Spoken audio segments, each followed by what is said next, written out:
सुदर्शन के इस मंच पर आत्मरक्षा के लिए रजोरण भी है कि हम अनावश्यक एक चींटी को नुकसान नहीं पहुंचाते हैं, लेकिन भारत की यह संस्कृति है कि उसको कोई छेड़ता है तो उसको हम छोड़ते भी नहीं। सरकार के नीतियों में उसका प्रतिनिधित्व आप कैसा देखते हैं? हम सारे भारतवासी जो हैं अपने आप में प्रफुल्लित हैं कि हमारा देश जो एक महान देश रहा है, उसे जैसा विजनरी नेतृत्व मिला इन 11 वर्षों में, उस विजनरी नेतृत्व के कारण से और स्पष्ट सोच और इरादों के कारण से आज दुनिया भर में भारत का गौरव बढ़ा। इस पूरे प्रक्रिया में हिंदुस्तान युवा है और आयु वर्ग जो सभी का है उसमें युवाओं की बड़ी संख्या है। इस युवा वर्ग को हम हमारे आध्यात्मिक मूल्यों पर खास करके तब जब उनके लिए भौतिक आकर्षण, उनके लिए वासना और बाकी बाजार खुला हुआ है, ऐसे में हम इस तरफ लेकर आए, ये कैसे समझें? युवाओं का बहुत महत्वपूर्ण स्थान है। मैं समझता हूँ हमारे शरीर में जो स्थान मेरुदंड का है, रीढ़ की हड्डी का है, स्पाइनल कॉर्ड का है, समाज में वो स्थान युवाओं का है।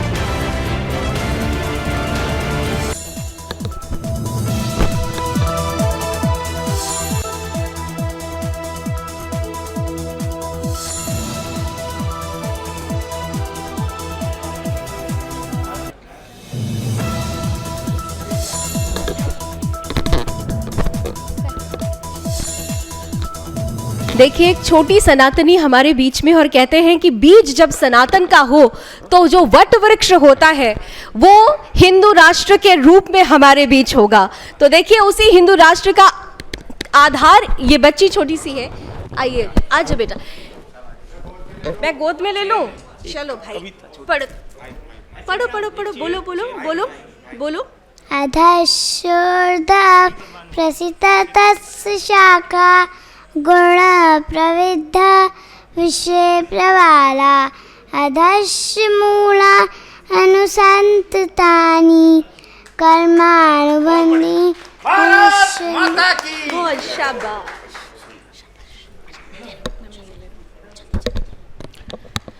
तो आप सभी को नमस्कार और मेरा सादर जय जिनेंद्र। मैं हूं आपके साथ शिवांगी जैन और आप सभी महानुभावों का बहुत बहुत स्वागत करती हूं सुदर्शन कॉन्क्लेव में। तो इस कॉन्क्लेव को आगे बढ़ाते हैं णमोकार महामंत्र के जरिए। नमो अरिहंताणं नमो सिद्धाणं नमो आयरीयाणं नमो वज्रायाणं नमो लोए सव्यसाहूणम्। तो आज का ये मंच सुदर्शन कॉन्क्लेव का ये धार्मिक सांस्कृतिक राष्ट्र निर्माण तीर्थ तप त्याग और तेज की उस ज्योति को आमंत्रित करने को आतुर है, जिसकी वाणी में अहिंसा है, विचार में समता है और दृष्टि में संपूर्ण मानवता। आचार्य जैनाचार्य लोकेश मुनि जी एक ऐसे संत जिन्होंने मोक्ष मार्ग के साथ राष्ट्र मार्ग को भी अपनाया, जो केवल ध्यान में लीन नहीं, ध्यान से राष्ट्र निर्माण में भी सक्रिय हैं, जिनका मौन मंत्र है, जिनकी दृष्टि दर्शन है और जिनकी वाणी वैराग्य है और जिनकी उपस्थिति उपदेश है। वो तपस्वी भी हैं और त्रिकालदर्शी भी। वो अहिंसा के पूज्य प्रतिमान भी हैं और वैश्विक संवाद के सच्चे प्रतिनिधि भी। उनकी सोच सीमित नहीं, उनकी दृष्टि सम्यक दृष्टि है, जिनके चरणों से संयम झरता है और जिनकी वाणी से दर्शन उतरता है। एक ऐसे महामुनि के स्वागत से ही कोई भी आयोजन पूर्णता को प्राप्त करता है। तो आइए हम इस सुदर्शन कॉन्क्लेव को सदाचार, समता और सत्य के आशीर्वाद से आलोकित करने हेतु करवद आमंत्रण देते हैं जैन धर्म के दिव्य दीप, अहिंसा के आचार्य और राष्ट्र के ऋषि आचार्य लोकेश मुनि जी। आचार्य जी, बहुत बहुत स्वागत आपका। आचार्य जी अंतर्राष्ट्रीय मंचों पर भारत का प्रतिनिधित्व करते हैं और जो कोई सुनता नहीं, समझता नहीं, जिसको अलग भाषा में समझाना ज़रूरी है वो भी समझाते हैं। मैं एक बात आज आपको साझा करना चाहूँगा कि सामान्यतः ये सर्वधर्म समभाव की बातें करने वाले लोगों को मैं पसंद नहीं करता। और मैं आपका बड़ा आदर करता था, लेकिन मुझे लगता था कि ये क्यों ऐसे लोगों के साथ खड़े होते हैं। लेकिन जब रामलीला मैदान पर हिंदू धर्म के विरुद्ध कुछ बोला गया तो सबसे कठोर और मुखर होकर जब आपने प्रतिकार किया तो हमने कहा कि हम समझने में गलत रह गए और हमारे से गलती हो गई है कि हमने इनको गलत समझा है। वास्तविकता ये क्रांतिकारी संत है और इसलिए आज के इस मोदी सरकार के गौरवशाली 11 वर्ष का विश्लेषण करने के मंच पर आपको हमने निमंत्रित किया है। महाराज जी, आप कैसा देखते हैं इन अच्छा, एक मिनट, मेरे से भाव में एक गलती रह गई कि मैं आपका स्वागत रह गया और मैं आपका स्वागत शस्त्र से करना चाहूंगा, जो कि सुदर्शन की परंपरा है।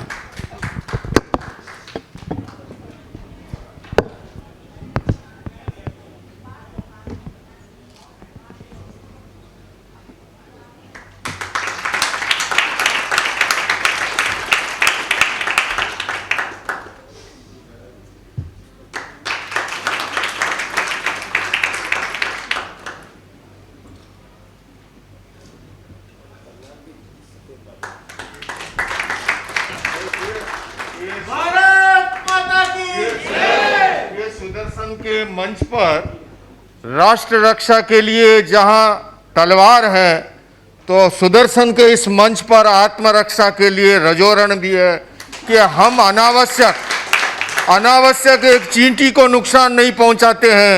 लेकिन भारत की यह संस्कृति है कि उसको कोई छेड़ता है तो उसको हम छोड़ते भी नहीं। इसी क्रम में आपका सम्मान भी अहिंसा में स्वभाव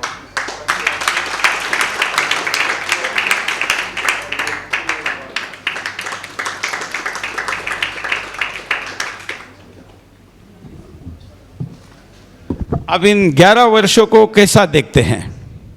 उधर माइक है।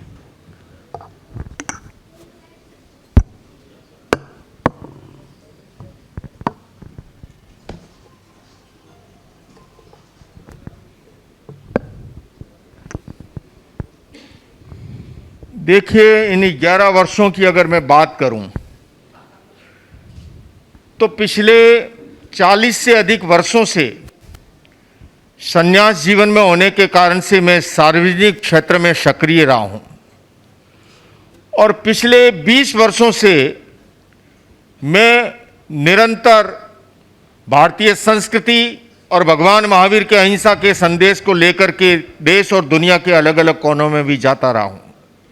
मैं अपने अनुभव के आधार पर कह सकता हूं कि इन 11 वर्षों में विदेशों के अंदर भी भारत की आवाज़ सुने जाने लगी है और न केवल भारत की आवाज़ सुनी जाती है बल्कि भारत से क्या बात आ रही है उसको उत्सुकतापूर्वक देखा भी जाता है। तो इन वर्षों में भारत का जो सम्मान बढ़ा है, भारत की आवाज़ का जो दमखम बढ़ा है, इससे हम सारे भारतवासी जो हैं अपने आप में प्रफुल्लित हैं कि हमारा देश जो एक महान देश रहा है, उसे जैसा विजनरी नेतृत्व मिला इन 11 वर्षों में, उस विजनरी नेतृत्व के कारण से और स्पष्ट सोच और इरादों के कारण से आज दुनिया भर में भारत का गौरव बढ़ा है। बिल्कुल, ये गौरव बढ़ता हुआ आगे जा रहा है। हम सब जैन मान्यताओं को मानने वाले लोग हैं। इस सरकार के नीतियों में उसका प्रतिनिधित्व आप कैसा देखते हैं? देखिए, जैन मान्यता, जैसा मैंने अभी कहा कि जैन धर्म अहिंसा में विश्वास करता है, किंतु साथ साथ भगवान महावीर ने यह भी कहा कि अभय हुए बिना अहिंसक नहीं हो सकता। रामलीला मैदान में जो आपने स्वरूप देखा वो भी महावीर के दर्शन आधारित था कि अभय हुए बिना अहिंसक नहीं हो सकता। और भारत की नीति भी यही रही है कि भारत किसी को भी छेड़ता नहीं है, लेकिन कोई भारत को छेड़े तो भारत उसे छोड़ता नहीं है। ये सिंदूर ऑपरेशन के दौरान बखूबी से देश और दुनिया ने देखा है।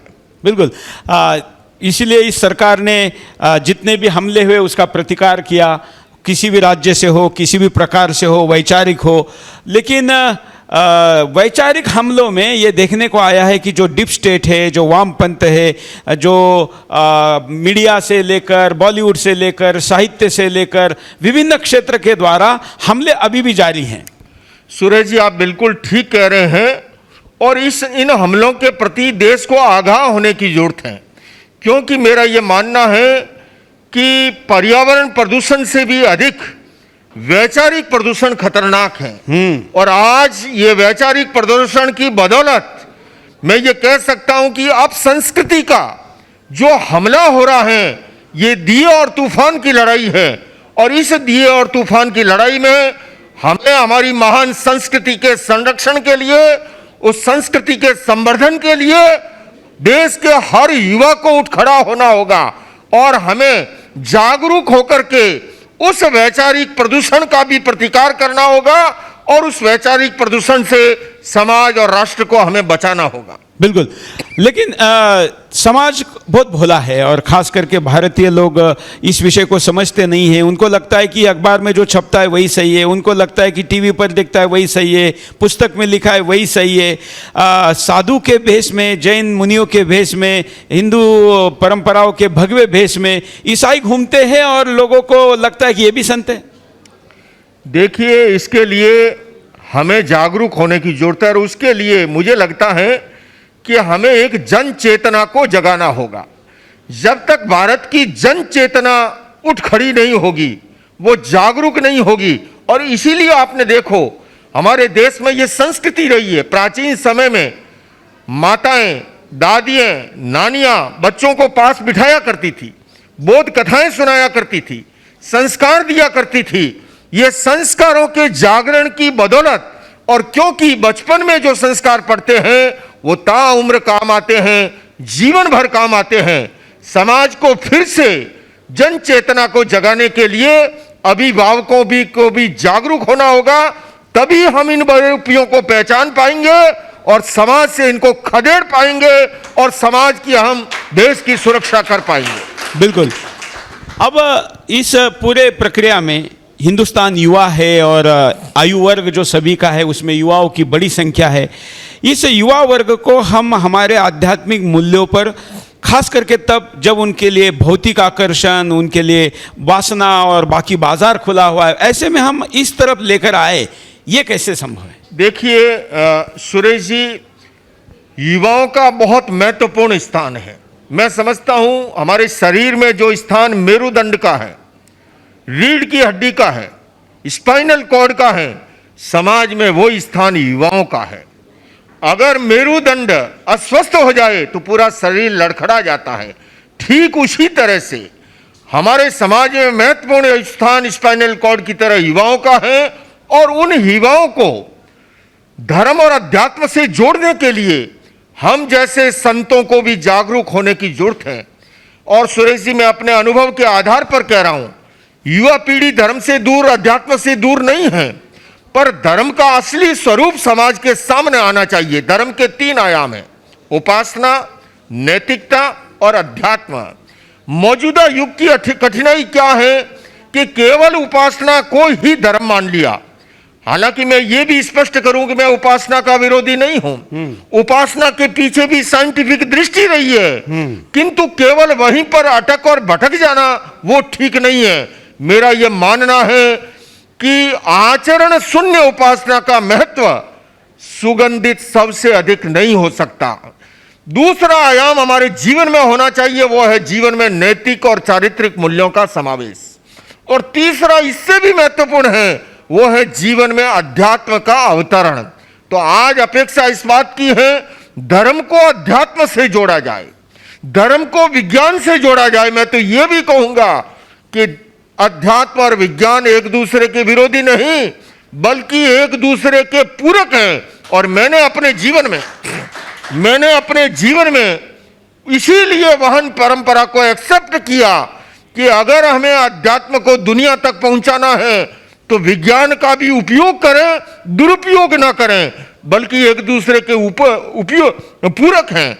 तो इसलिए कहूंगा कि हम पहला आयाम उपासना, दूसरा जीवन में नैतिक चारित्रिक मूल्यों का समावेश, और तीसरा जीवन में अध्यात्म का अवतरण। तो आज धर्म को अध्यात्म से जोड़ने की जरूरत है, धर्म को समाज सेवा से जोड़ने की जरूरत है, धर्म को सामाजिक कुरीतियों के निवारण का माध्यम बनाने की जरूरत है। अगर हम ऐसा करते हैं, युवा पीढ़ी धर्म के नजदीक मिलेगी, ज्यादा उसके संलग्न मिलेगी, और केवल क्रियाकांड और रिचुअल्स तक ही हम रखेंगे तो युवा पीढ़ी उसके अंदर इन्वॉल्व नहीं होने पाएगी।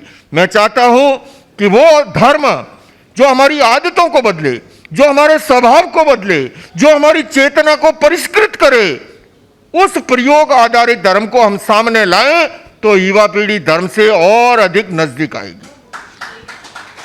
इस सरकार ने तीर्थों पर काफी ध्यान दिया, और लोग कहते थे कि मंदिरों से भवनों से बनाने से क्या होने वाला है।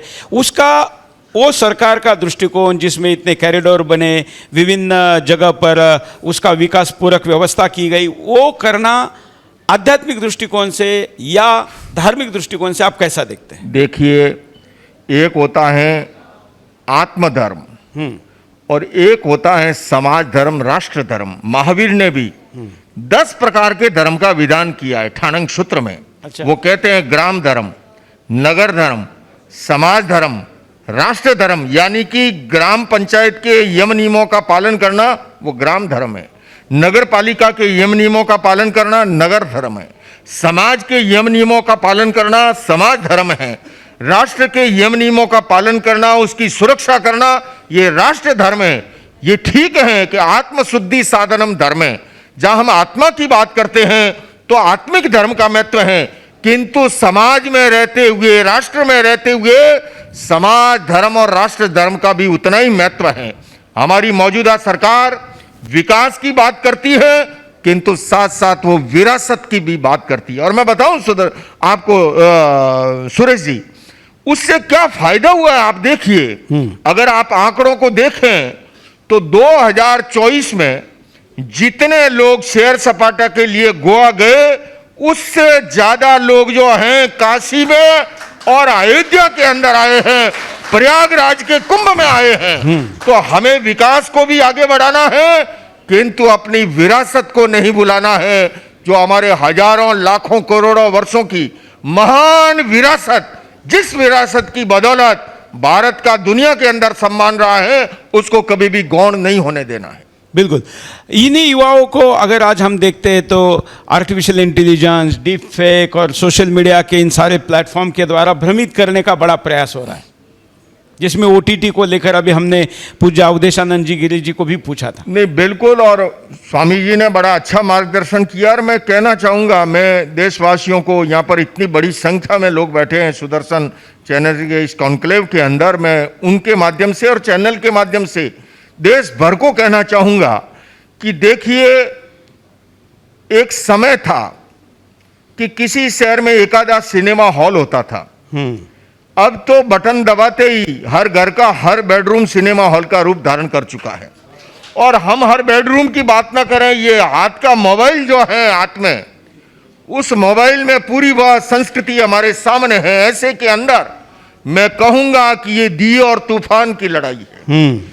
ये आप संस्कृति और संस्कृति के दिए और तूफान की लड़ाई के अंदर हमें दिए को सुरक्षित रखने के लिए, उसके संरक्षण के लिए, उसके संवर्धन के लिए देशवासियों को जागरूक होना होगा, अभिभावक पीढ़ी को जागरूक होना होगा। और मैंने जैसे पहले कहा कि प्राचीन समय के अंदर, मैं अपनी अगर बात करूं, संध्या का समय होते ही हमारे पिताश्री, जब मैं 10-12 साल का था, बिठा देते थे और उस समय जो कुछ हमें सिखाया गया, आज भी वो दिमाग के कंप्यूटर में इस तरह से फीड हुआ है। मैं आपको बताऊं, 55 साल पहले मेरे पिताश्री ने मुझे जो सिखाया, वो बिठाते थे शाम को, जो कुछ भी बारकड़ी और जो भी सीखते हैं, मैं एक पहाड़ आपके सामने बोलता हूँ, 15 का 15, 15 दूना 30, 30 पैताड़ा 100 का 8, 5 75 सगड़ा नेऊ अतपतलोती अंटी भी 9 पैतिया ढबलक 150। ये 15 का पावड़ा 55 साल पहले उन्होंने जो सिखाया था, वो इस कंप्यूटर में फीड हो गया। अगर आप चाहते हो कि आपकी भावी पीढ़ी संस्कारी रहे, तो उसके लिए आपको समय का नियोजन करना होगा। क्योंकि हमारे यहाँ पर कहा है पूत कपूता क्यों धन संचय, और ये भी कहा कि पूत सपूता क्यों धन संचय। आप संतान को महल मालिये दे करके जाओगे, धन संपदा दे करके जाओगे, किंतु अगर वो संस्कारी नहीं है तो फूंक डालेगा, और संस्कारवान अगर आपने बना दिया तो अपने पुरुषार्थ की बदौलत वो और बहुत कुछ खड़ा कर देगा। इसलिए संस्कारों की संपदा है उत्कृष्ट अमूल्य, धन वैभव संसार का रखता है क्या मूल्य। ये मैंने अपने गुरुओं से सीखा था और आपसे भी कहना चाहता हूं कि इस अब संस्कृति के ये दिए की और तूफान की लड़ाई में हमें अपनी संस्कृति और संरक्षण के लिए सदैव जागरूक रहना है, और युवा पीढ़ी को भी और हमारी बाल पीढ़ी को भी उसके लिए तैयार करना है, किंतु उसके लिए अभिभावकों को स्वयं को भी जागरूक होना होगा। बिल्कुल, लेकिन आज अभिभावक क्या चाहते हैं, हर बच्चे से पहली कक्षा से मार्क्स, ज़्यादा से ज़्यादा वो मार्क्स, जो सिलेबस उसके जीवन में काम आएगा नहीं, केवल परीक्षा में मार्क के लिए आएगा, उसमें ज़्यादा मार्क चाहते हैं, नौकरी पर ज़्यादा से ज़्यादा सैलरी चाहते हैं, तो लक्ष्य ही भटक गया है। तो ऐसे में संस्कार कौन दे? घर की दादी नहीं रही जो दादी देती थी, दादा नहीं रहे, बाप को केवल पैसे कमाने से ज़्यादा फुर्सत नहीं है। देखिए, बहुत ही गंभीर प्रश्न सुरेश जी आपने उठाया है ये, और ये इतना महत्वपूर्ण प्रश्न है, इसको समझना होगा। मैं आपके माध्यम से एक प्रश्न करता हूं कि देखिए, दो तत्व हैं जीवन में, एक है जीवन और दूसरा है आजीविका। मैं पूछना चाहता हूं कौन किसके लिए है? जीवन के लिए आजीविका है या आजीविका के लिए जीवन है? आप में से कोई जवाब दे पाएगा? जीवन के लिए। अब हम दृष्टिपात करें अपनी दिनचर्या पर, हम क्या करते हैं, हमने पूरा जीवन ही उसके पीछे झोंक डाला है, जबकि हमारी संस्कृति में सदैव संतुलन की बात रही है। आप चाहे उपनिषद पढ़ लीजिए, वहां पर पुरुषार्थ चतुष्टय की कल्पना की गई, अर्थ, काम, धर्म और मोक्ष। धर्म ने, अध्यात्म ने अर्थ और काम को नकारा नहीं है, किंतु यह अवश्य कहा कि जहां पर इन चारों के बीच में संतुलन होता है वहां हेल्दी सोसाइटी का निर्माण होता है, वहां स्वस्थ समाज की संरचना होती है। चाहे आप उपनिषद पढ़ो, आज भगवत गीता जी को पढ़िए, गीता जी का आखिरी श्लोक है, यत्र योगेश्वर कृष्ण यत्र पार्थो धनुर्धर तत्र श्री विजयो भूति दुर्वा नीति मतिर्मम है। आप तो महाराष्ट्र से हो, लोकमान्य तिलक जी ने इसकी टीका लिखते हुए इसका एक लीक से हटकर के उन्होंने अर्थ किया है। उन्होंने लिखा, उन्होंने योगीराज कृष्ण को अध्यात्म का प्रतीक माना और अर्जुन को भौतिकता का प्रतीक मानते हुए कहा कि जहां पर अध्यात्म और भौतिकता के बीच में संतुलन है वहीं पर विजय है, वहीं पर श्री है, वहीं पर लक्ष्मी है। और यही बात भगवान महावीर ने की। भगवान महावीर ने साधुओं के लिए 5 महाव्रतों का विधान किया, तो उन्होंने हेल्दी सोसाइटी के निर्माण के लिए, स्वस्थ समाज की संरचना के लिए, उन्होंने श्रावक और श्राविकाओं के लिए, जनता जनार्दन के लिए 12 अनुव्रतों का विधान किया। अनुव्रत का मतलब ये, अणु का मतलब छोटा, व्रत का मतलब नियम, यानी एक मिनिमम आचार संहिता जिसके पालन से स्वस्थ समाज की संरचना होती है। तो हमें इस प्रकार के संतुलन के साथ आगे बढ़ेंगे तो निश्चित रूप से हमारे सामने जो चुनौती है उस चुनौती पर भी हम विजय प्राप्त कर सकेंगे। बिल्कुल, हम एक परिवार प्रबोधन का अभियान चलाते हैं गुरुजी की, जिसमें हम कहते हैं कि कम से कम 1 घंटा अपना मोबाइल और अपना टीवी बंद रखो, तावरो बहुत समय अपने बच्चों को दो। इस इंटरव्यू के द्वारा मैं भी चाहूँगा कि आप लोगों को ये अपील करें। नहीं, ये बहुत ही, मैं तो देखता हूँ, मैं इस अवसर पर सुदर्शन न्यूज चैनल की इस बात के लिए सराहना करना चाहूँगा कि इन्होंने जो ये अभियान चलाया है वो अभियान इतना जरूरी है, बल्कि मैं चाहूँगा कि हर परिवार के अंदर इस अभियान को स्वीकार करना चाहिए, उसके लिए संकल्पबद्ध होना चाहिए, उसके लिए प्रतिज्ञा का क्रम रहना चाहिए। बल्कि मैं तो कहूँगा सुरेश जी, उसके लिए देश भर में आप एक यात्रा लेकर के निकल जाइए और पूरे देश को, जिस दिन मुझे विश्वास है कि ये क्रांतिकारी पराक्रमी पुरुषार्थी ने हुंकार भर दी, तो देश आपके साथ जुड़ा जाएगा और ऐसे के अंदर समाज और देश जो है आपकी इस सेवा को कभी भुला नहीं पाएगा। देखिए, हम तो साधु संतों के मार्गदर्शन में हमारा काम है, संत बताए तो एक सैनिक के रूप में उसको प्रत्यक्ष लाना। एक और समस्या है, जैन वर्ग भी इसको बहुत बड़े पैमाने पर झेल रहा है, वो ये है कि हमारे घरों में बच्चे ही पैदा नहीं हो रहे। अब जैन पॉपुलेशन अगर हम कहेंगे तो वो माइनस की तरफ जा रही है, सिख पॉपुलेशन माइनस पर जा रही है, हिंदू मतलब हम सब हिंदू दर्शन के जितने भी पंथ है, संप्रदाय है, इन सभी की स्थिति है कि बच्चे ही पैदा नहीं हो रहे, और उधर मुसलमानों के 3.9 का बर्थ रेट है, तो फिर अस्तित्व ही नहीं रहेगा। तो फिर ये सारा जो खड़ा किया गया है ये कैसे टिकेगा? इसलिए मैं आज एक नया नारा दूंगा। कहा गया है कि बटेंगे तो कटेंगे, मैं आज कहूंगा कि घटेंगे तो भी कटेंगे। हाँ बिल्कुल, घटेंगे तो भी कटेंगे। इसलिए सारे समाजों को इस मामले में जागरूक होने की जरूरत है, और जागरूकता के साथ साथ मैंने कहा आत्मधर्म अपनी जगह है, लेकिन समाज धर्म राष्ट्र धर्म का भी अपना महत्व है, और उस समाज धर्म और राष्ट्र धर्म को निभाते हुए याद रखिए घटेंगे तो कटेंगे, इस समस्या का समाधान भी होना चाहिए। बिल्कुल। अब इसमें महाराज जी को आगे ले आओ। लोगों को जिस प्रकार से ये सारी बातें होती है, आगे आइए, आचार्य जी को आगे ले आइए, आचार्य जी को आगे लाइए, यहाँ कुर्सी खाली कीजिए आगे। हाँ इधर से आइए, इधर आइए पहले। हाँ तो लोग कहते हैं कि क्या है, बच्चे आजकल बच्चे महंगे हो गए हैं, महंगा मोबाइल लेंगे, और बल्कि जितना व्यक्ति अमीर, जितना सुशिक्षित, जितने बड़े महानगर में रहेगा उतना वो कम बच्चे पैदा करेगा। देखिए उसका कारण है कि आज मूल्यों का ह्रास हुआ है। एक समय था मूल्यांकन का आधार जो होता था, आज हस्ती पर हैसियत हावी हो गई है। मैं क्या हूं इसका मूल्य नहीं है, मेरे पास क्या है, इस आधार पर जब समाज में मूल्यांकन होता है तो व्यक्ति हेन केन प्रकारेण उस दौड़ में सम्मिलित होता है, और वहीं से अब संस्कृति को जन्म मिलता है। तो इसलिए हमें समाज के अंदर भी जो हमारे नैतिक मूल्य, हमारे चारित्रिक मूल्य, हमारे मानवीय मूल्य, उन मूल्यों के आधार पर जो मूल्यांकन होता था, उसका कारण था कि हमारे यहाँ सदैव केंद्र के अंदर चेतना रही है, पदार्थ सदैव परिधि में रहा है।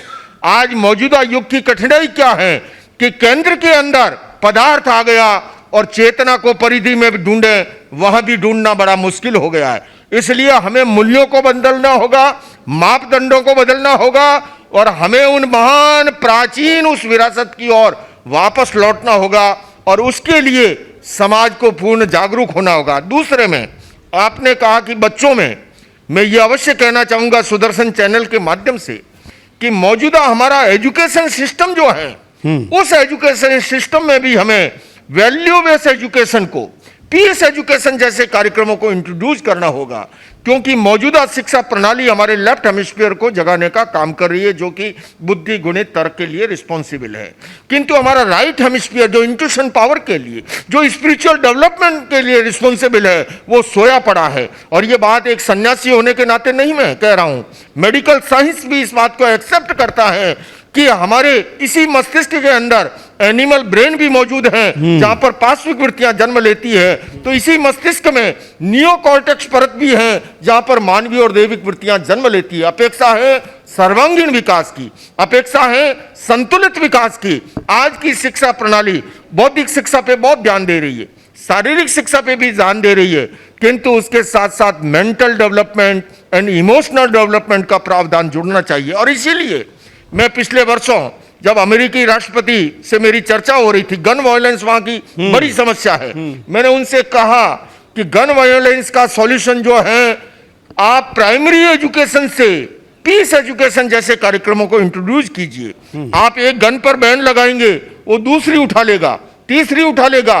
असली समस्या गन की नहीं, असली समस्या इस मानव मस्तिष्क की है, इस खोपड़ी की है। तो मस्तिष्क के प्रशिक्षण के लिए भी हमारे प्राइमरी एजुकेशन सिस्टम से वैल्यू बेस्ड एजुकेशन जुड़ना चाहिए, और ऐसा होगा तो हमारी पीढ़ी शुरू से ही जो है वो एक संतुलित और सर्वांगीण विकास वाली पीढ़ी होगी। बिल्कुल। कुछ दर्शकों के पास माइक लेकर जाते हैं, और हाँ शॉर्ट में। हेलो, आवाज आ रही है? हाँ ठीक है। सबसे पहले तो महाराज को मैं नमन करता हूँ दिल से, और 4 लाइनें उसके बाद सवाल कि 11 साल मोदी जी को हो गए हमारे, कि प्रधान भी तू, चौकीदार भी तू, प्रधान भी तू, चौकीदार भी तू, है मोदी तू ही भारत की रूह, प्रधान भी तू, चौकीदार भी तू। तो डबल रोल कर रहे हैं हमारे पहले प्रधानमंत्री, ऐसे दमदार आए हैं। और अब मैं सवाल पूछना चाहता हूं महाराज जी से कि आपको तो अपने के ब्रेन के अंदर 15 का पहाड़ा याद हो गया बिल्कुल, ठीक है, लेकिन आगे हमारी युवा जनता को सनातन का पहाड़ा कब याद होगा, कैसे याद होगा, कौन सी गुट्टी पिलानी पड़ेगी? देखिए, मैंने जैसा कहा था कि बचपन में जो संस्कार पढ़ते हैं वो ताउम्र काम आते हैं, जीवन भर काम आते हैं। दो युवक खड़े थे गांव के किनारे एक किसी चाय के खोमचे पर, तो उधर से एक सैनिक आ रहा था। तो युवक आपस में मजाक करने लगे, बोले देखो ये जो सैनिक आ रहा है ना, मैं इसके बिना हाथ लगाए इसके सिर पर जो टोकरी है गिरा दूंगा। सैनिक को बड़ी मुश्किल से छुट्टियां मिलती है, घर पे आ रहा था तो शहर से कुछ फल खरीदे, कुछ मिठाइयाँ खरीदी और वो लेकर के अपने ढाणी तक गांव तक पहुंच रहा था। ऐसे के अंदर महाराज श्री को बीच में, यहाँ कुर्सी खाली करना भैया, पूज्य महाराज श्री पधारे हैं, कुर्सी, हाँ जी आइए, महाराज श्री पधारी हैं। अरे महाराज श्री, हाँ जरा इधर जगह करना, पधारी हाँ, पधारी आइए, पधारी आइए, आइए। पधारी जी महाराज श्री, आप हमारे सिरमौर हो महाराज श्री। तो जो ही वो सैनिक उस गली के किनारे पहुंचता है और उस युवक ने जो मजाक कर रहा था एक आवाज लगाई, अटेंशन, और यूं करते ही हाथ नीचे आ गए, टोकरी गिर गई। अब ये क्या है, बचपन में जो संस्कार दिए हुए वो अटेंशन सुनते ही वो सावधान की मुद्रा में आ गया। मैं फिर से दोहराऊंगा, ये दादियां, ये नानियां, ये पिताश्री शाम को बच्चों को पास बिठा करके जो बोध कथाएं सुनाया करते थे, वो संस्कृति फिर से लाने की जरूरत है। और उसी के माध्यम से बच्चों के अंदर रीजनिंग माइंड जो है, विवेक की चेतना जब जाग जाएगी, वो कभी भटकेगा नहीं, अब संस्कृति के अंदर वो बहेगा नहीं और हमारा देश महान देश बनेगा। बिल्कुल। एक महाराज, पूज्य महाराज जी प्रश्न पूछना जी चाहते जी हैं। महाराज श्री जी। महाराज जी को नमन करते हैं, माँ आशुतोष शामरी जी के चरणों पर प्रणाम करते हुए। एक बात है कि अभी रोहिंग्याओं का जो बहुत बड़ा एक उपद्रव हुआ म्यांमार में, तो वहाँ पर एक संत विराधु जो बौद्ध संत हैं, उन्होंने बहुत बड़ा कार्य किया। आप चूँकि जैन मुनि हैं और अहिंसा परमो धर्म, तो जैन मुनि अहिंसा को लेकर आप चल रहे हैं। जैसे विराधु जी ने रोहिंग्याओं को, उनके उपद्रवों को शांत करने के लिए वहाँ पे कार्य किया और उन्होंने कहा कि आप भले ही कितने सहिष्णु हों, लेकिन एक पागल कुत्ते के बगल में आप सो नहीं सकते, बैठ नहीं सकते, व्यवहार नहीं कर सकते। तो इसमें आपकी क्या भूमिका है, क्या विचारधारा है और इस प्रकार का क्या आप कार्य करना चाहते हैं? मेरी विचारधारा ये है कि जो वहां पर बौद्ध भिक्षु ने दायित्व निभाया, वही आपको यहाँ निभाना चाहिए और मेरा पूरा आपको समर्थन रहेगा। और मैं आपको एक निवेदन कर दूं, अगर आपके मन में कहीं भ्रम है कि जैनों की अहिंसा के कारण से, आपको बता दूं, जैन आचार्यों ने युद्ध लड़ा है। हाँ। जब कभी कालका आचार्य हुए और उनकी जो है बहन की इज्जत पर जब आंच आई, तो जैन धर्म की सदैव शिक्षा है। मैं आपको यह भी बताऊं, एक राजा का देहावसान हो गया, उस समय साम्राज्यवादी मनोवृत्ति थी, पड़ोसी राजा ने देखा यह अवसर ठीक है, उस पर अटैक कर दिया। महारानी ने एक जैन श्रावक को प्रधान सेनापति का दायित्व दिया और मोर्चे पे रवाना किया। रास्ते में तिथि आ गई अमावस्या और पूर्णिमा की। हम लोग संध्या के समय प्रतिक्रमण करते हैं। प्रतिक्रमण में पाठ आता है एक इंडिया, बे इंडिया, ते इंडिया, चौ इंडिया, पंच इंडिया, यानी कि सभी प्रकार के प्राणियों से क्षमा मांगी जाती है। सैनिकों ने देखा, रे ये तो कीड़ों मकोड़ों से माफी मांग रहा है, मरवा देगा हमको, ये क्या युद्ध जितवाएगा। उस जमाने में रात को युद्ध नहीं होता था। महारानी साहिबा से संपर्क किया गया और महारानी बेस बदल करके मोर्चे पर पहुंची। प्रधान सेनापति से पूछा कि मैं ये क्या सुन रही हूं। प्रधान सेनापति ने कहा कि महारानी साहिबा, आपने जो सुना है 100% सही है। मैं एक चींटी को भी अनावश्यक नुकसान नहीं पहुंचा सकता और उसके लिए मैंने जैसा कहा है वैसा रजोरण भी साथ रखता हूं, लेकिन मेरी देश की सुरक्षा पर आंच आए तो मैं दुश्मन के दांत खट्टे भी करना जानता हूं। तो ये हमारी तो अहिंसा कभी जो है वो कायरों की नहीं है। महावीर ने कहा है अहिंसक अभय हुए बिना अहिंसक नहीं हो सकता। और यही महावीर की संतान ने रामलीला मैदान में बिना तलवार के भी 2-2 हाथ किए थे, लाखों की भीड़ के साथ भी। तो मैं पुनः कहूँगा, लेकिन फिर कह रहा हूँ महाराज जी, बौद्ध भिक्षु ने जो किया है वो आपसे, देवकीनंदन ठाकुर जी महाराज से मुझे बड़ी आशा है। और मैं ऐसा नहीं है कि मैं ये कह रहा हूँ कि भगत सिंह पैदा था वो मेरे घर नहीं पड़ोसी के घर। मैं तन मन धन से आपके साथ रहूँगा। बिल्कुल बिल्कुल। हाँ ठीक है, आगे आगे देते माइक देते। हाँ जी जी आगे, हाँ दीजिए। अच्छे क्रांतिकारी युवा। हाँ जी आप दोनों संतों को प्रणाम। जी। तस्मिन्ना चलते धर्मो यो धर्मनाति वर्तते। ये भगवान राम के लिए एक राक्षस शुक ने कहा था कि भगवान राम और धर्म अलग नहीं है, दोनों एक समान है। और आप दोनों मुझे दोनों एक समान दिख रहे हैं। आप लोगों के आशीर्वाद से अब तक मैं अपने जीवन में सैकड़ों लोगों को मांसाहार और शराब से निकाल चुका हूँ। क्या बात है। और हम लोग बहुत सारे सांस्कृतिक और सामाजिक चेतना के लिए कार्य करते हैं हरियाणा के अंदर। उसी सामाजिक और धार्मिक चेतना का एक जीवंत उदाहरण हमारे बीच में मेरा एक शिष्य है, गोविंद खटाना, जो यहाँ पर बैठा हुआ है। गोविंद जी एक मिनट खड़ी हुई है जरा। गोविंद जी एक बड़ा एक आज घोषणा करने वाले हैं यहाँ से, और ये अखिल भारत हिंदू महासभा के अध्यक्ष हैं गुड़गांव के, और ये मेरे शिष्य हैं। एक ऐसी घोषणा करने वाले यहाँ से कि जो भी मुसलमान परिवार पूरा यदि दोबारा अपने धर्म में वापस लौट के आता है तो उसको 50 गज जमीन और 1,51,000 रुपए देंगे सुरक्षा के साथ। इस तरह का धार्मिक चेतना हम समाज में लेके आ रहे हैं। इस तरह के गौ सेवा से लेके महाराज जी, और इस तरह के बहुत सारे काम। विशेषता जो हमारा प्रथम शत्रु है हमारे धर्म के अंदर, हमारे शरीर में, हमारे मन में जो विकार हैं, शराब, नशाहार, अश्लीलता, व्यभिचार, इस पे हम बहुत काम कर रहे हैं।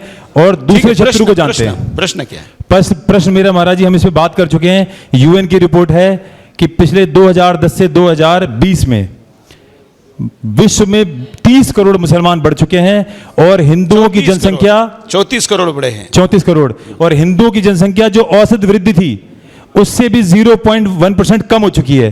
तो ये जो हमारी बीजेपी नाम की दिवाली है, ये कब तक चलेगी अगर हमारी जनसंख्या धीरे धीरे इसी तरह कम होती रहेगी? सारा खेल तो केवल और केवल वोटों का है। प्रश्न समझ। हाँ बहुत ही गंभीर प्रश्न है ये। तो मैंने पहले भी जैसे कहा, और इसके लिए समाज को जागरूक होने की जरूरत है, ऐसे संतों की जरूरत है आगे आने की।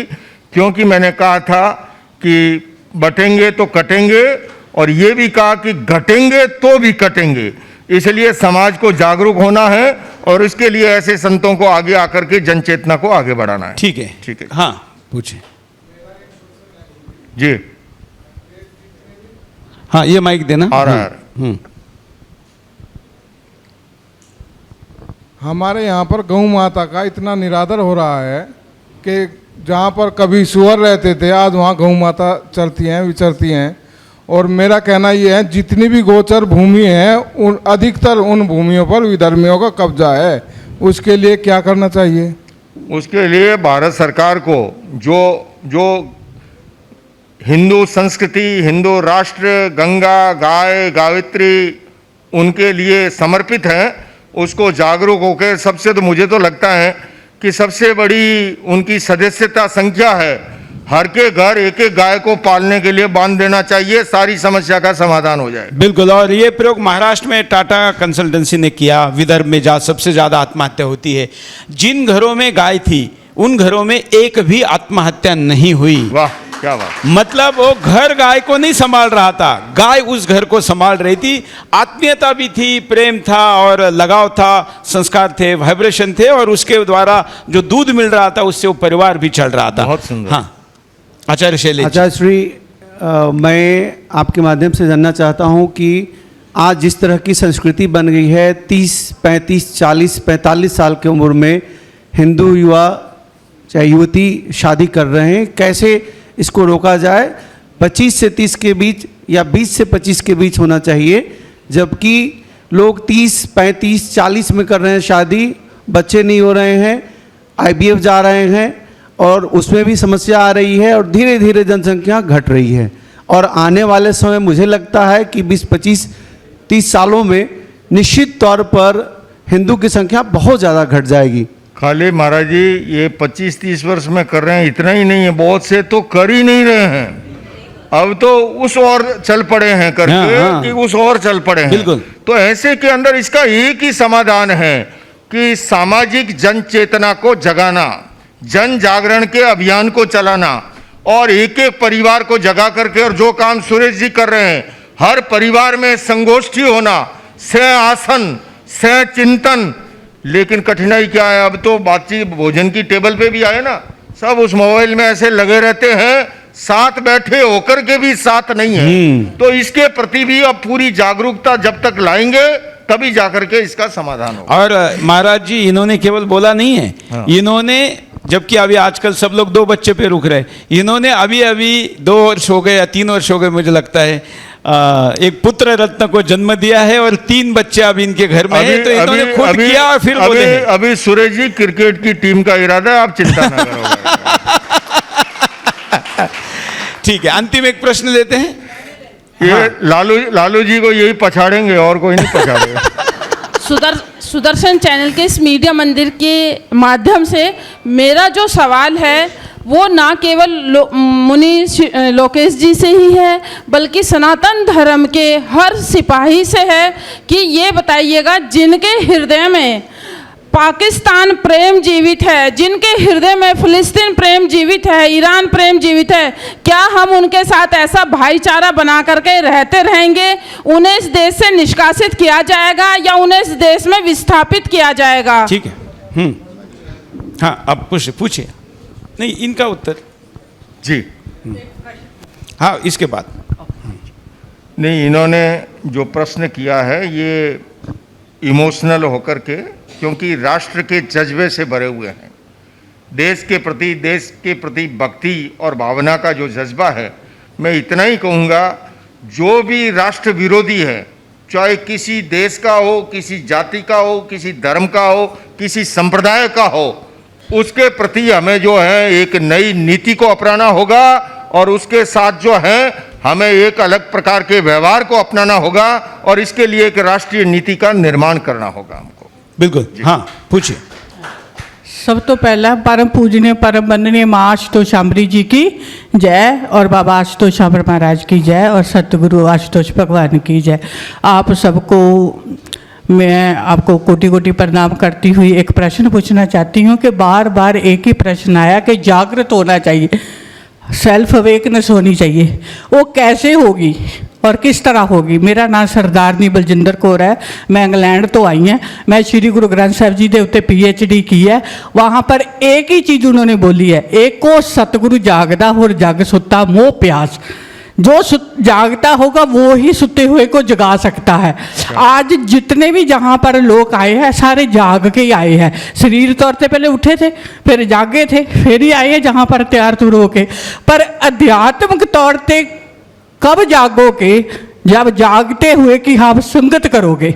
हमें ऐसा दर्शी गुरु चाहिए, परम गुरु चाहिए, वो गुरु चाहिए जो अध्यात्मिक के तौर से परम पिता परमात्मा के साथ जुड़ा हो और हमारी आत्मा को उस परमात्मा के साथ जोड़ दे, तभी हम हिंदू जागृत होगा।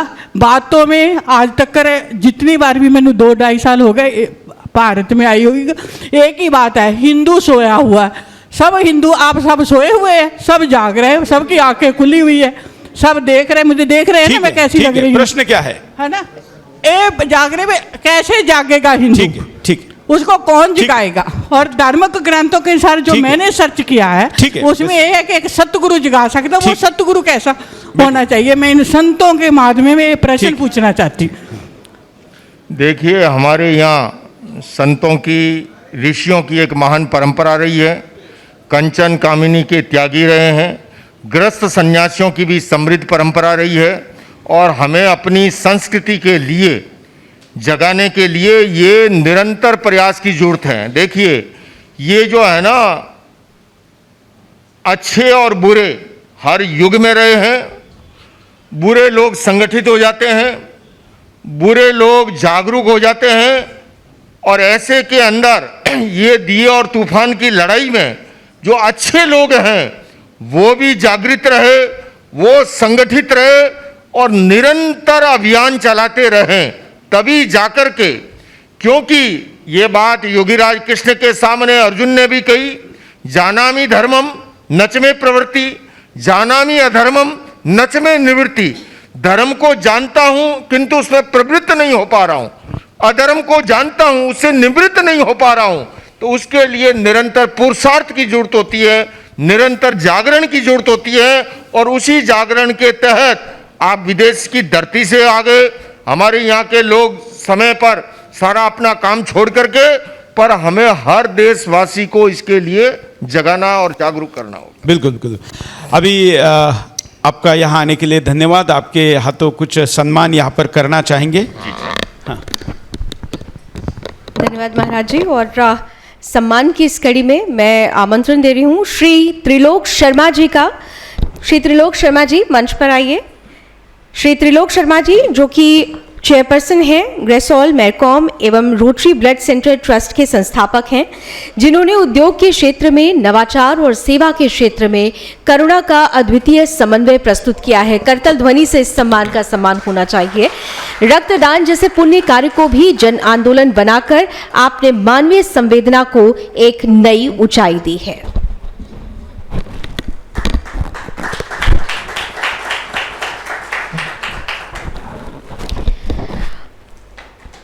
बहुत बहुत धन्यवाद महाराज जी। और अब हम अपने अगले सेशन की तरफ आगे बढ़ते हैं और इस अगले सेशन के लिए मैं मंच पर आमंत्रण देती हूँ मेरी सहयोगी श्रुति ध्यानी को। श्रुति।